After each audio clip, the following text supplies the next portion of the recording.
Hello everyone, કેમ છો મારા વહાલા બબ્બર શેર અને બબ્બર શેરનીઓ? ફરી એક વખત આપણી મુલાકાત થઈ. માય ડિયર સ્ટુડન્ટ, જો તમે આ ચેનલ પર નવા છો તો ફટાફટ વિડીયોને સબસ્ક્રાઇબ કરી દો, લાઈક કરી દો, કારણ કે તમારી 11 માર્ચની જે એક્ઝામ છે અંગ્રેજી વિષયની, એના માટે તમારા ધ્રુવી મેમ, તમારા ધ્રુવી દીદી, તમારા પૂકી દીદી લઈને આવ્યા છે આઈએમપી એસે. અને એમાં હું તમને માત્ર ને માત્ર 2 આઈએમપી એસે આપવાની છું. એવું નહીં કે ઢગલા બંધ આઈએમપી એસે હું તમને આપી દઈશ. ચાલો આઈએમપી એસે ની ઉપર આપણે વાત કરી લઈએ. બાકી લેખન વિભાગનો સેશન જોઈ લેજો. આપણું વિદ્યાકુલ ગુજરાતી ચેનલ ઉપર લેખન વિભાગનો સેશન તમારા માટે ગોઠવવામાં આવ્યો છે, તો ત્યાં હાજર થઈ જજો. અત્યારે હું તમને આઈએમપી એસે ના આન્સર આપી દઉં છું, એમની ટિપ્સ આપી દઉં છું, સાથે સાથે તમારે કઈ વાતનું ધ્યાન રાખવાનું એ પણ હું તમને શોર્ટમાં ટ્રિક ટિપ્સ આપી દઉં છું.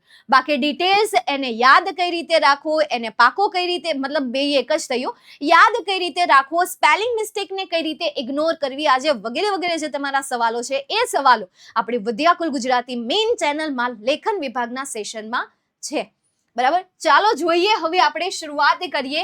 પહેલો એસે માય ફેવરિટ ટીચર, અને ખરેખર અહીંયા હું તમને કહીશ, ગયા વર્ષે આ એસે પૂછાઈ ગયો હતો, એટલે આ વર્ષે ચાન્સ છે પણ ખરા અને નથી પણ ખરા. એટલે આને હું આપીશ 50% પૂછાવાના ચાન્સીસ છે. બાકી 50%માં મારું તો ના કેવું છે, પણ અંદરથી તો હું ખુદને ના જ પાડું છું કે ભાઈ આ એસે આવવો જોઈએ નહીં, પણ છતાં પણ જો આવી જાય તો તૈયાર રહેજો. હવે માય ફેવરિટ ટીચરમાં જ્યારે એસે લખો ને ત્યારે એમની શરૂઆત હંમેશા પંક્તિથી કરો અને એનો અંત પણ હંમેશા પંક્તિથી કરો. હવે દરેક આઈએમપી એસેની સ્ટાર્ટિંગ અને અંતની પંક્તિ તમારે જાતે ગોતવા જવાની જરૂર બિલકુલ પણ નથી, કારણ કે એ પંક્તિઓ મેં તમને સ્માર્ટ નોટ્સમાં આપી દીધી છે. અને આ સ્માર્ટ નોટ્સ તમને ક્યાં મળશે?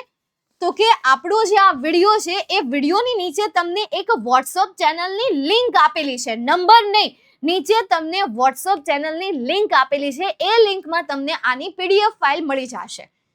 તો એકવાર તમે ત્યાં જોઈન થઈ જાઓ, આ પીડીએફ ફાઇલ તમને ત્યાં મળી જશે. આ ગોલ્ડન પીડીએફ ફાઇલ છે કે જેમાં મેં દરેક આઈએમપી એસેની શરૂઆતની સ્ટાન્ઝા અને અંતની સ્ટાન્ઝા ગોતીને તમને આપી દીધેલી છે. ઓકે, આનાથી તમારું પેપર પ્રેઝન્ટેશન કેવું રહેશે? તો કે સારું રહેશે. ઓકે, ચાલો નેક્સ્ટ એના પછી એસે રાઇટિંગ માટે 1.5 પેજ અથવા તો 2 પેજીસ ઇનફ છે. એક કામ કરો, તમે 2 પેજીસ ગણીને ચાલો, 2 પેજીસ લખવાની કોશિશ કરજો, નહીં તો 1.5 પણ ઇનફ છે. કારણ કે આ જે એસે હોય છે એ એસે 115 વર્ડ્સમાં લખવાનો હોય છે. 150 વર્ડ્સ, દેટ મીન્સ કે 1.5 પેજીસ ઇનફ છે.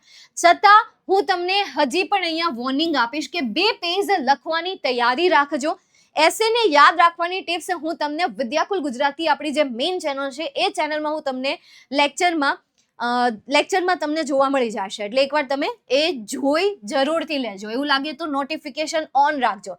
અત્યારે જઈને જ વિદ્યાકુલ ગુજરાતી ચેનલને તમે સબસ્ક્રાઇબ કરી દો. બીજું, જો તમને આવો એસે પૂછાય છે કે ભાઈ કોઈ ટીચર ઉપર, તો ટીચરનું નામ લખી શકો છો, પણ ટીચર કઈ સ્કૂલમાં ભણાવે છે એ ના લખતા કે ભાઈ એ ફલાણી સ્કૂલમાં ભણાવે છે. સ્કૂલનું નામ મેન્શન નહીં કરતા, શાળાનું નામ મેન્શન નહીં કરતા, ટ્યુશન ક્લાસીસનું નામ મેન્શન ન કરતા, ના તો કોઈ ઓનલાઈન પ્લેટફોર્મનું નામ મેન્શન કરતા. કોઈ એટલે કોઈ પ્લેસનું નામ મેન્શન નથી કરવાનું. Just you can mention her or his name in the essay. બરાબર, એસેમાં ખાલી તમે તેણી અને તેનું નામ મેન્શન કરજો. આનાથી નવું બીજું કાંઈ નહીં. નેક્સ્ટ આગળ વાત કરું તો આ છે તમારો ટીચર, મતલબ કે માય ફેવરેટ ટીચરનો એસે. જેમ મેં તમને પહેલા કહ્યું કે શરૂઆતમાં પંક્તિ લખવી જરૂરી છે, સેમ એ રીતે તમારે લાસ્ટમાં પણ પંક્તિ લખવી જરૂરી છે. અને જેમ બને એમ ચેકચાક ઓછી કરજો. ભૂલથી કોઈ જો સ્પેલિંગ ખોટો લખાઈ ગયો છે તો એને એમનેમ રહેવા દેજો, ચેકચાક નહીં કરતા. એને છોડીને આગળ એ સ્પેલિંગ કન્ટિન્યુ કરજો. અને જો તમારે એને ના પાડવું છે, મતલબ કે ચેકચાક કરવી છે, તો સિમ્પલ આવી રીતે આપી દેજો. નહીં તો હું તમને સજેસ્ટ કરીશ કે ફોર એક્ઝામ્પલ તમારે લખવાનું હતું માઇન્ડ, પણ તમારાથી લખાઈ ગયું આ રીતે, તો એને ઇગ્નોર કરજો અને આગળથી લખવાનું શરૂ કરજો માઇન્ડ્સ. બરાબર, ચેકચાક નહીં કરો તો ચાલશે. અને જો કરવી હોય તો સિમ્પલ આ રીતે લાઈન મારી દેજો. બીજું કોઈ નવું તમારી રીતે છેડખાની કરતા નહીં. અત્યારે હેન્ડરાઇટિંગ ઉપર ફોકસ ન કરતા, જેવા હેન્ડરાઇટિંગ થાય છે બસ એને ક્લીન રાખજો. નેક્સ્ટ એના પછીનો સેકન્ડ એસે છે સેવ the environment. Save the environment તો પહેલા તમે તૈયાર કરશો સેવ ધ એન્વાયરમેન્ટનો એસે. એના ઓપ્શનમાં પણ હું તમને આન્સર અહીંયા સજેસ્ટ કરીશ હોમ મેકર, બરાબર. હોમ મેકરનો એસે, હોમ મેકર અથવા તો ફેવરિટ ફીડર ફ્રેન્ડ. 4 એસે છે ટોટલ, પણ અત્યારે હું તમને 2 એસે આપું છું. એમાંથી તમારે અત્યારે જે 2 એસે આપું છું એ તો ખાલી ડેમો માટે જ છે. બાકી તમારે કયા એસે તૈયાર કરવાના છે એ લેખન વિભાગના સેશનમાં જઈને જોઈ લેજો. લેખન વિભાગમાં કલર સાથે મેં તમને કીધેલું છે કયો એસે સૌથી પહેલા પ્રિપેર. અત્યારે હું ખાલી તમને એસે ને તૈયાર કેવી રીતે, એસે ને લખો કઈ રીતે એ અત્યારે હું તમને સમજાવું છું. સેમ એવી રીતે અહીંયા જો મેં તમને સ્ટાર્ટિંગમાં પંક્તિઓ આપેલી છે, તો સ્ટાર્ટિંગમાં સૌથી પહેલા પંક્તિ લખો. જે પણ એસે તમને પૂછાય છે એ એસેની સ્ટાર્ટિંગમાં પંક્તિ લખો, અને એક પંક્તિ તમારે ક્યાં લખવાની છે તો કે એન્ડિંગમાં લખવાની છે. એક પંક્તિ તમારે ક્યાં લખવાની છે તો કે એન્ડિંગમાં. એનું રીઝન શું છે કે તમે જુઓ, આપણને ગીત સોંગ, મતલબ કે આપણે જે સોંગ સાંભળીએ છીએ, આપણને સોંગ સાંભળવા બહુ ગમે.